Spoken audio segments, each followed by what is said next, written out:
Hello guys, আজকে আমাদের তরকারি হবে নানু, আলু আর মূলার তরকারি। দেখা যাক। প্রথমে আমরা তেলের মধ্যে দিয়ে দিয়েছি 5 ফোড়ন,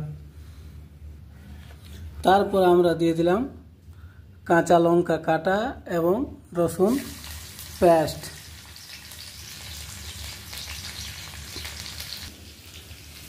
তারপরে আমরা দিয়ে দেব কারি পাতা,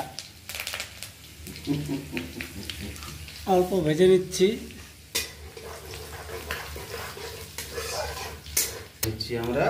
এরপর দিয়ে দিচ্ছি আমরা পেঁয়াজ কাটা।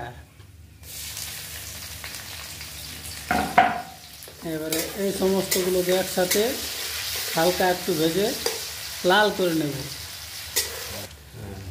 এরপরে আমরা দিয়ে দেব হালকা লবণ।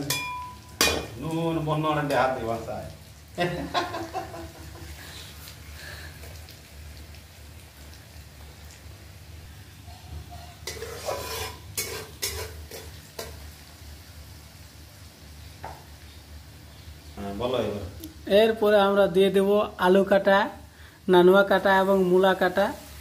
বাস, এরপরে এই সমস্তগুলোকে অল্প করে হালকা ভেজে নেব।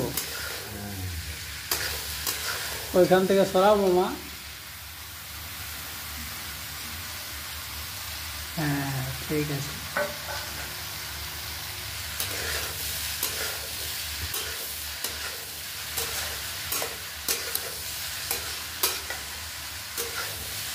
গাইসরা, আপনারা এসে খেয়ে যাবেন এইখানে। হ্যাঁ, অনেক ভালো তরকারি হচ্ছে কিন্তু এখানে। এই মামার হাতের রান্না খেলে কিন্তু একবার ভুলতে পারবেন না, আগুন চেটে খেয়ে যাবেন। এই কিছুক্ষণের জন্য আমরা এটাকে ঢেকে দিলাম যাতে আলু কাটা, মূলা কাটা এবং নানুয়া কাটাগুলো ভালোভাবে সিদ্ধ হয়।